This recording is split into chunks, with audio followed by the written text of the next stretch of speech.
जम्मू कश्मीर के श्रीनगर में शीतलहर का कहर, तापमान में गिरावट से डल झील के ऊपर छाया घना कोहरा। न्यूनतम तापमान -3.1 डिग्री सेल्सियस दर्ज, अधिकतम तापमान 12 तक पहुंचा।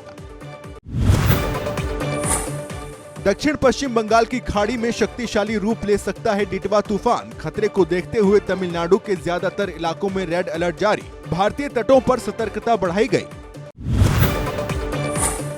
डिटवा तूफान के कारण तमिलनाडु के निचले तटीय इलाकों में समुद्री पानी घुसने का खतरा, 70 से 80 किलोमीटर प्रति घंटे की रफ्तार से चल सकती हैं हवाएं, कल तक यही स्थिति बरकरार रहने का अनुमान।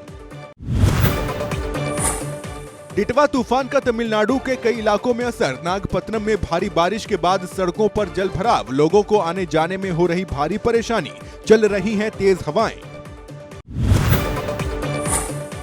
इंडोनेशिया में बाढ़ और भूस्खलन से बिगड़े हालात, सुमात्रा द्वीप पर मरने वालों की संख्या 180 के पार, 120 लोग अब भी लापता, कई पुल और सड़कें टूटने से राहत अभियान बाधित। दिल्ली ब्लास्ट मामले में एनआईए की जांच में डॉक्टर शाहीन को लेकर एक और चौंकाने वाला खुलासा, यूनिवर्सिटी में शाहीन के लॉकर से मिले 18 लाख नगद रुपए, पॉलिथीन में छुपा कर रखे गए थे नोट। इसी साल 25 सितंबर को कैश में खरीदी थी Brezza car. Delhi blast case में एनआईए ने अब तक अल फलाह मेडिकल कॉलेज के 30 डॉक्टर्स के बयान दर्ज किए, सभी से आतंकी उमर को लेकर हुए सवाल जवाब, उमर के फोन के जरिए जांच एजेंसी मददगारों की तलाश में जुटी। गैंगस्टर लॉरेंस बिश्नोई के भाई अनमोल की एनआईए हिरासत 7 दिन बढ़ाई गई, 5 सितंबर तक बढ़ी अवधि, खतरे की आशंका के चलते एनआईए हेडक्वार्टर में सुनवाई हुई, सुरक्षा के पुख्ता इंतजाम। नेशनल डिफेंस एकेडमी के 149वें कोर्स के कॉन्वोकेशन सेरेमनी के दौरान एयर शो का आयोजन, पुणे में इंडियन एयरफोर्स की सूर्य किरण एरोबेटिक टीम ने आसमान में दिखाई करतब। पश्चिम बंगाल में राज्यपाल आनंद बोस का बड़ा फैसला, राजभवन का नाम बदलकर लोक भवन रखा, राज्यपाल सीवी आनंद बोस ने राजभवन नाम हटाया। बिहार चुनाव में बड़ी जीत और 10वीं बार सीएम बनने के बाद पहली बार अपने गांव कल्याण बिघा पहुंचे मुख्यमंत्री नीतीश कुमार, पिता की पुण्यतिथि पर अर्पित की श्रद्धांजलि। एसआईआर को लेकर समाजवादी पार्टी के अध्यक्ष अखिलेश यादव का बड़ा आरोप, कहा सोचे समझे साजिश के तहत लोकतंत्र को खत्म करने और आरक्षण को छीनने की हो रही है कोशिश। मध्य प्रदेश के जबलपुर में एसआईआर के तहत सभी बूथों के 100% मतदाताओं की गणना और डिजिटाइजेशन का काम पूरा करने पर बीएलओ स्नेहलता को दिया गया सम्मान, बतौर पुरस्कार कान्हा और बांधवगढ़ के पर्यटन स्थलों की हवाई यात्रा कराई गई। राजस्थान के जैसलमेर में केंद्रीय रेल मंत्री अश्विनी वैष्णव और गजेंद्र शेखावत ने स्वर्ण नगरी एक्सप्रेस को दिखाई हरी झंडी, जैसलमेर से दिल्ली के शकूर बस्ती तक जाएगी ट्रेन, जैसलमेर स्टेशन पर नए प्लेटफॉर्म तैयार करने का भी जारी है काम। गया में भी केपी रोड से हटाया गया कब्जा, अवैध निर्माण हटाने के लिए की गई बुलडोजर कार्रवाई, दुकानदारों ने सड़क पर कर रखा था कब्जा, लोगों और गाड़ियों को आने जाने में आए दिन होती थी परेशानी। राजस्थान के अजमेर में सालाना उर्स से पहले दरगाह के आसपास चला प्रशासन का बुलडोजर, सरकारी जमीन से अवैध कब्जे को हटाया गया, बुलडोजर एक्शन के दौरान पूरा इलाका छावनी में तब्दील।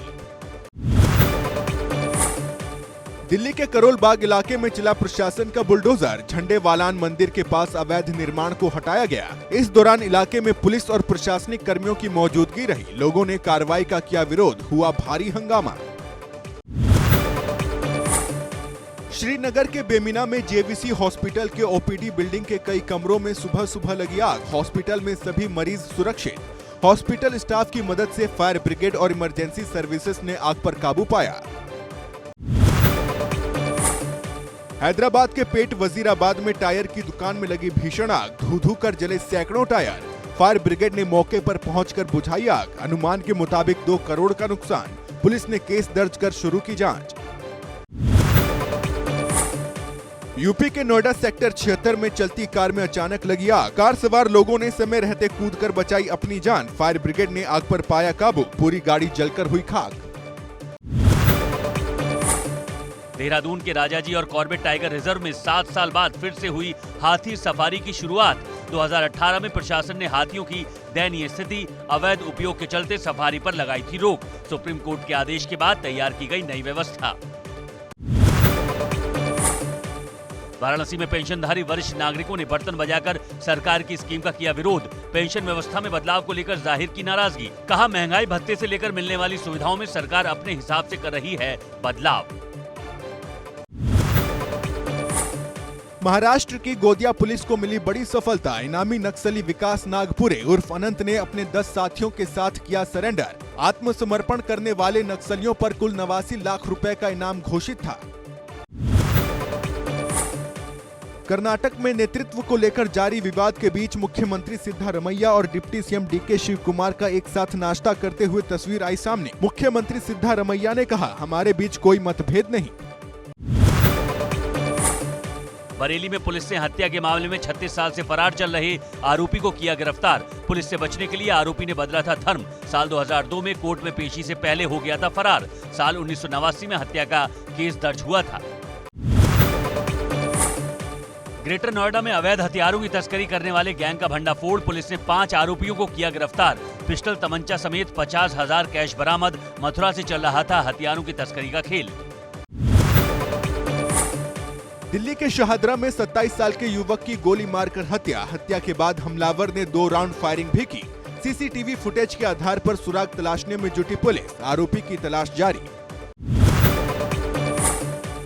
नोएडा के याकूबपुर गांव में प्रेम प्रसंग में युवती की गोली मारकर हत्या। आरोपी की गिरफ्तारी के लिए टीम का गठन। पिछले कुछ महीनों से आरोपी युवती पर बना रहा था शादी का दबाव।